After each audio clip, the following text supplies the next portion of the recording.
હવે ઉદાહરણ 2.2 કલનશાસ્ત્રની રીતનો ઉપયોગ કરીને નિયમિત પ્રવેગી ગતિના સમીકરણો મેળવો.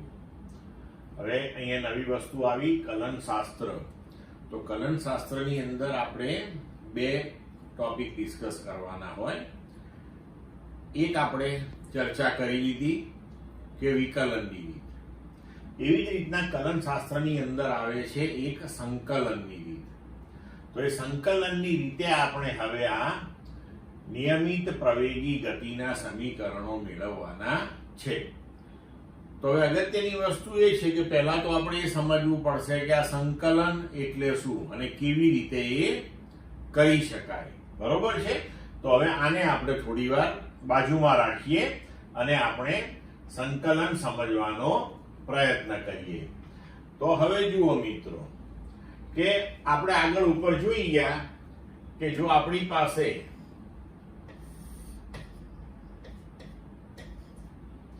v વિરુદ્ધ t સમયનો આલેખ જો આ પ્રમાણેનો હોય તો આલેખની નીચેનું સમયની અક્ષની સાપેક્ષે અંતરાયેલું જે ક્ષેત્રફળ છે એ આપણને સ્થાનાંતર આપે છે.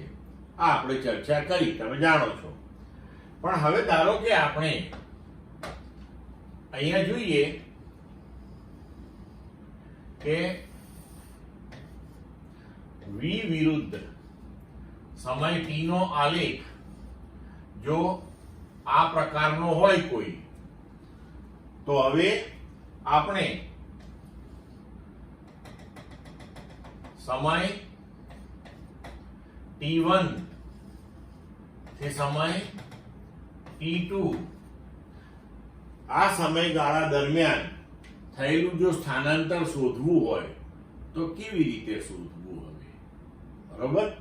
તો આપણે એટલું તો જાણીએ છીએ કે આલેખની નીચે સમય અક્ષની સાપેક્ષે અંતરાતું જે ક્ષેત્રફળ છે એ આપણને સ્થાનાંતર આપે. બરોબર? પણ હવે આ જે આખું ક્ષેત્રફળ શોધવું છે તો એ કેવી રીતે આપણે શોધી શકીએ? તો હવે અહીં આપણે શું કરવું જોઈએ કે આપણે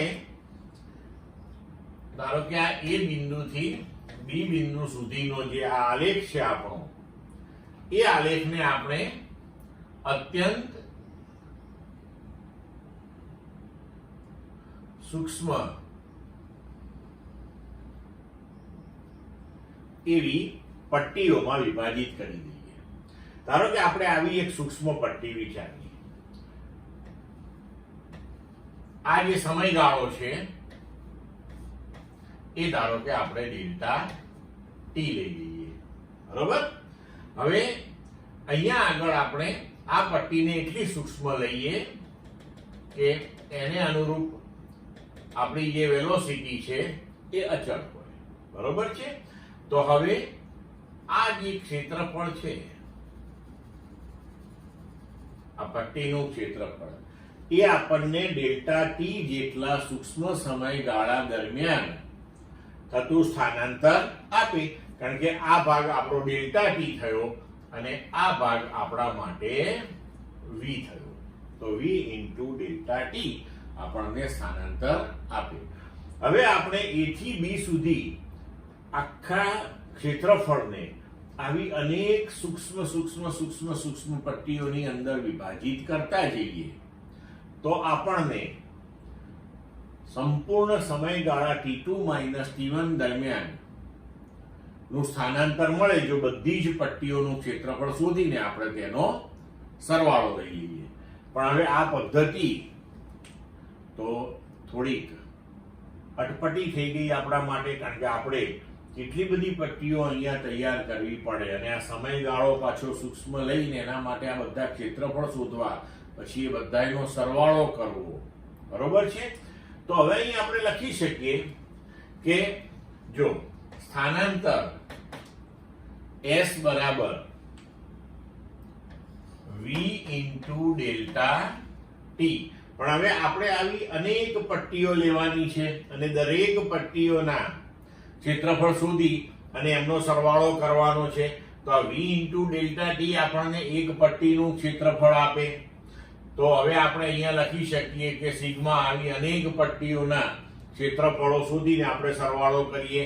અને આ આપણે ક્યાંથી ક્યાં સુધી લેવાની છે પટ્ટીઓ?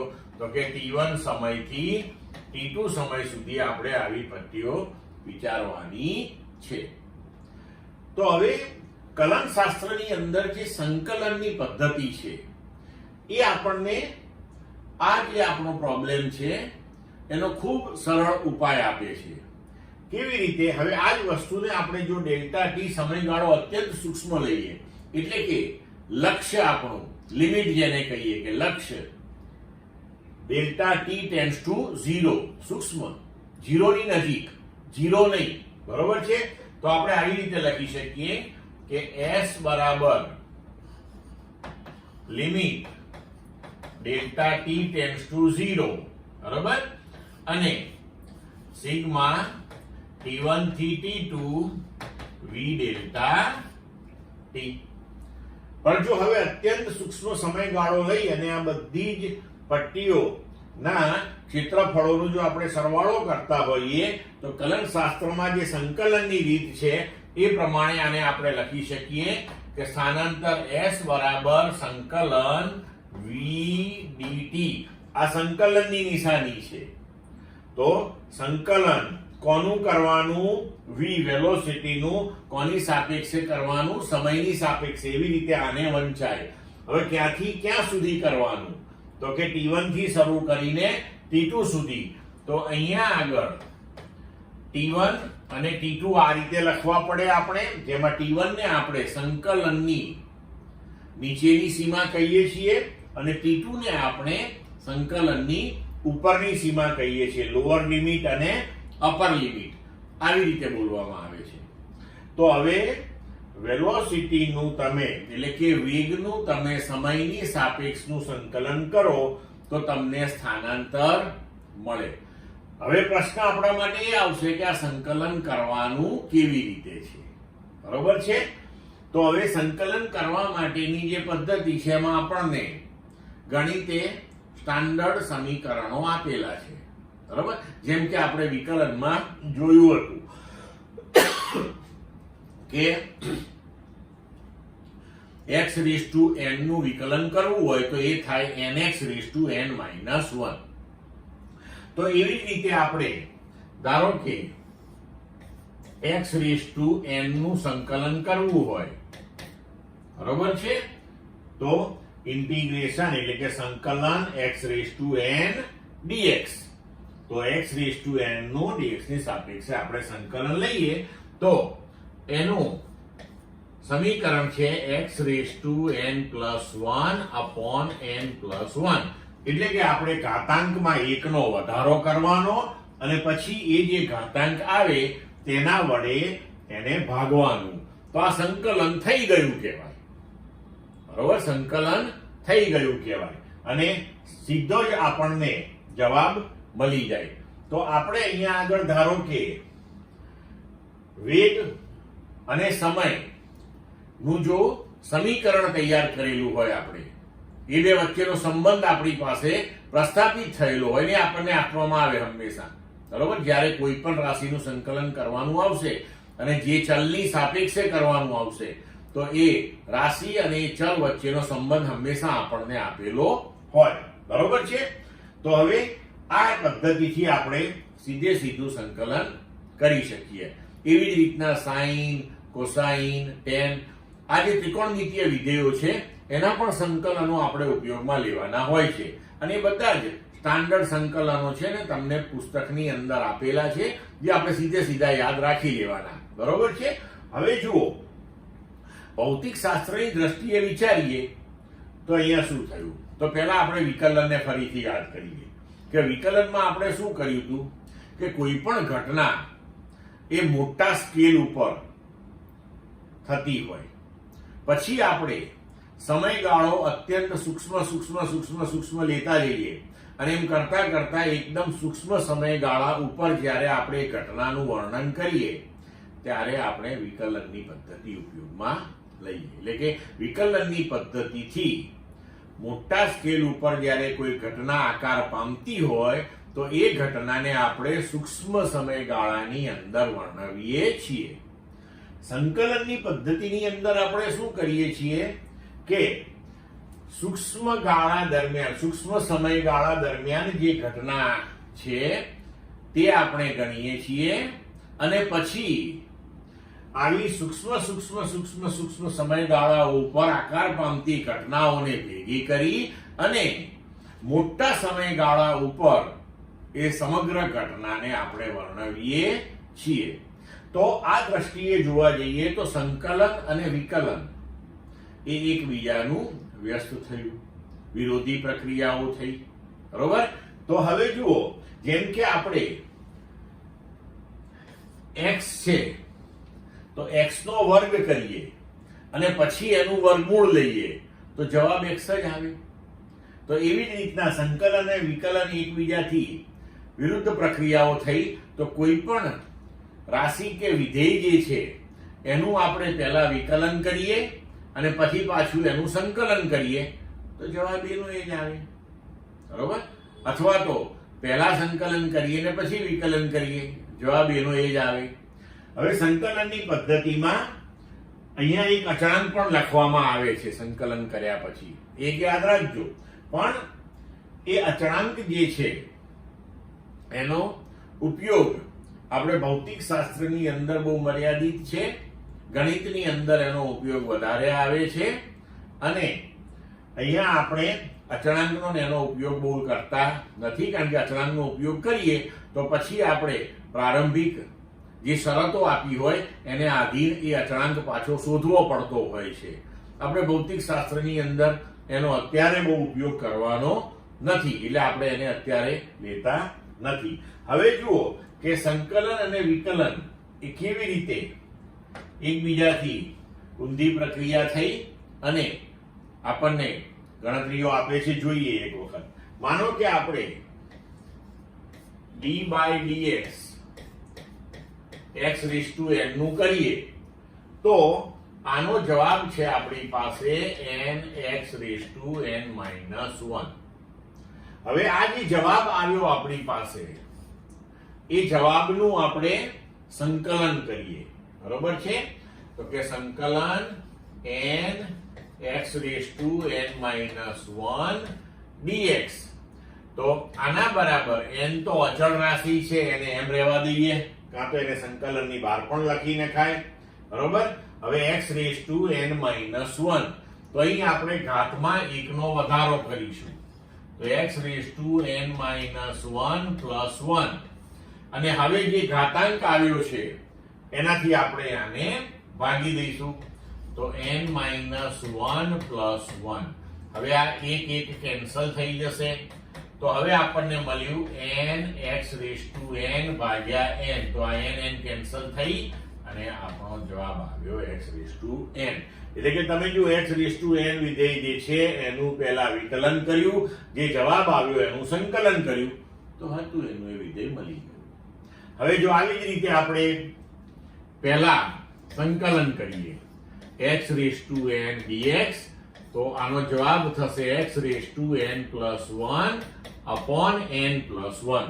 હવે આ જે જવાબ આવ્યો છે એનું આપણે વિકલન કરીએ તો d/dx x⁻n+1/n+1.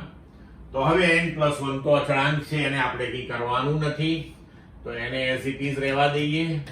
અને હવે અહીંયા ઘાતાંક જે છે એ ગુણકમાં આવી જશે અને ઘાતમાં આપણે 1 નો ઘટાડો કરીશું તો n+1 - 1. તો હવે આ 1 કેન્સલ થયા. તો હવે જુઓ આ n+1 અને n+1 પણ કેન્સલ થશે તો ફરીથી આનો જવાબ શું થઈ ગયો x⁻n. તો હવે સંકલન વિકલન આ બધું જ તમને સંપૂર્ણ ખ્યાલ આવી ગયો. તો હવે આપણે દાખલો ગણીએ. તો હવે મિત્રો તમને ખ્યાલ આવી ગયો કે આપણે ધારો કે એક રાશિનું વિકલન કરી અને બીજી રાશિ મેળવી તો પછી બીજી રાશિ જે છે એનું સંકલન તમે કરો તો પહેલી રાશિ મળે. બરોબર છે? તો એવી જ રીતે જો તમે એક રાશિનું સંકલન કરો અને બીજી રાશિ મેળવો તો બીજી રાશિનું વિકલન કરીને પહેલી રાશિ મેળવી શકો છો. તો હવે આપણે કલનશાસ્ત્રની રીતનો ઉપયોગ કરીને નિયમિત પ્રવેગી ગતિના સમીકરણો મેળવીએ. તો હવે જુઓ કે પ્રવેગ a બરાબર dv by dt એટલે કે વેગનું સમયની સાપેક્ષનું વિકલન કરવાથી તમને પ્રવેગ મળે. તો એનો મતલબ કે પ્રવેગનું સમયની સાપેક્ષનું સંકલન કરવાથી વેગ મળે. બરોબર? તો હવે જુઓ કે dv બરાબર a dt. તો હવે બંને બાજુએ આપણે સંકલન કરીએ તો કે સંકલન dv બરાબર સંકલન a dt. સમયની આપણે સીમાઓ લીધી 0 થી t સુધી.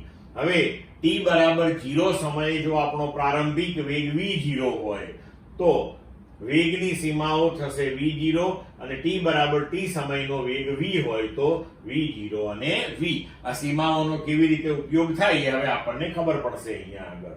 હવે આપણે સંકલન dv. તો અહીંયા આગળ તમે જુઓ કે સંકલન અને dv એની વચ્ચે v નથી. બરોબર છે? તો v નથી તો 1 છે.